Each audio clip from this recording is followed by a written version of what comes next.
Hi అండి. ఈ వీడియోలో మనము నల్లేరుతో చేసినటువంటి పచ్చడి ఒక్కసారి ఎలా మా అమ్మ స్టైల్లో ఎలా చేసిందో ఇప్పుడు నేను మీకు క్లియర్గా చెప్తానండి. ఇది చాలా ఈజీగా చేసుకోవచ్చు, ఎవరైనా చేసుకోవచ్చు. కానీ టేస్ట్ అయితే ఉందండి, సూపర్గా ఉంది. స్పైసీగా, అలాగే స్పైసీ అంటే ఇంకా కొంచెం ఘాట్ తగలాల్సిందే కదా పచ్చడి అంటే. అంత టేస్టీగా ఉంది ఇది. మా అమ్మ చేసింది. ఇంకా మా అమ్మకు ఇది చాలా చాలా బాగుంది అని చెప్తే మా అమ్మ ఫేస్లో నేను చెప్తే ఎక్స్ప్రెషన్ లేదు. అదే మనమడి తిని అమ్మమ్మ సూపర్ ఉంది అంటే అప్పుడు మా అమ్మ ఫేస్లో చూడండి ఒక కళ అనేది వస్తుంది. ఎందుకంటే పచ్చడి నిజంగా అంత బాగుంది. ఒకసారి ఎలా చేసుకోవాలో చెప్తాను చూడండి. ఇవి మా తోట దగ్గర తాటి చెట్లకి అల్లుకున్నటువంటి నల్లేరండి. ఇవి చాలా ఫ్రెష్గా ఉన్నవి. అలాగే మనము ముదురువి అయితే తీసుకోకూడదు. ఏవైతే లేతగా ఉంటాయో అవి మాత్రమే తీసుకోవాలి. అవే మనకి పచ్చడికి చాలా టేస్ట్ ఇస్తాయి. ముదిరి తీసుకుంటే అంతగా బాగుండదు. అసలు ముదిరి వాడరు. నాకు తెలియకుండా నేను ముదురు కోసా. కానీ మా అమ్మ మాత్రం లేతలైతే కట్ చేసింది. ఈ లేత మాత్రమే మనము పచ్చడికి ఉపయోగించాలి.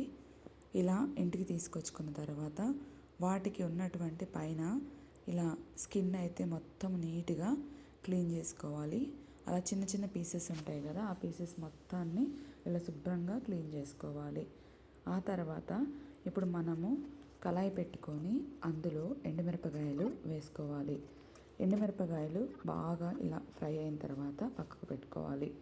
అందులో ధనియాలు, జీలకర్ర అవి బాగా ఫ్రై అయిన తర్వాత వాటిని కూడా తీసుకొని పక్కన పెట్టుకోవాలి. ఇప్పుడు కొంచెం ఆయిల్ వేసుకొని అందులో మనకి ఎన్ని కావాలో చట్నీకి అన్ని టమోటాలు కట్ చేసుకొని అందులో వేసుకోవాలి. టమోటాలు నూనెలో బాగా ఫ్రై అవ్వాలి. ఈలోపు మనము నల్లేరుని బాగా క్లీన్ చేసుకొని దాన్ని చిన్న చిన్న ముక్కలుగా కట్ చేసుకొని మనం ఉడికించుకున్నటువంటి టమోటాలో ఈ నల్లేరు ముక్కల్ని కూడా కలుపుకోవాలి. ఈ రెండు బాగా ఫ్రై అవ్వాలండి. ఈలోపు మనము చిన్న వెల్లుల్లిపాయ అవన్నీ పక్కన పెట్టుకోవాలి. ఇప్పుడు మనకు దగ్గర పడినప్పుడు ఇందులో కొంచెము చింతకాయ పచ్చడి ఉంటుంది కదా, ఆ చింతకాయ పచ్చడిని యాడ్ చేయాలి.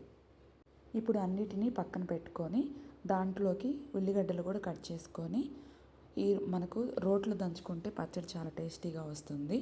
అందుకని చెప్పేసి మేము రోజు వాడుకుండే రోట్లోనే ఇలా దంచడానికి ప్రయత్నించాను.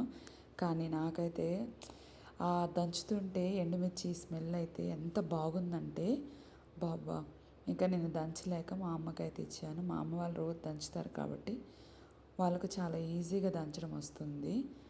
ఇలా మెత్తగా ఆ ఎండుమిర్చి పొడైన తర్వాత అందులో టమాటకాయలు ఇప్పుడు ఉన్నాయి కదా ఉడికించుకున్నవి, అవన్నీ వేసుకొని బాగా దంచుకోవాలి.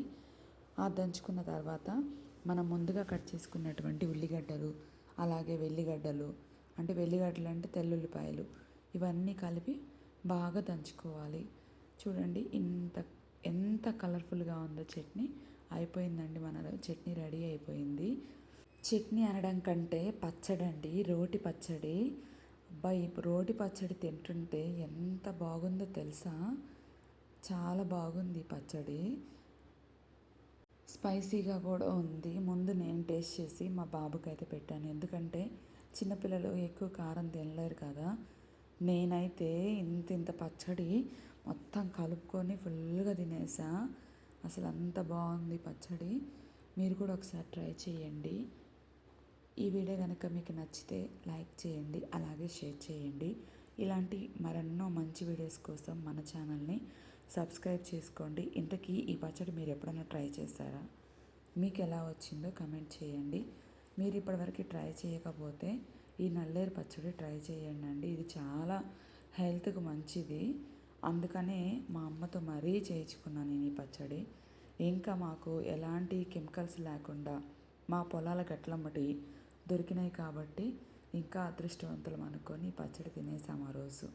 అంతే వీడియో.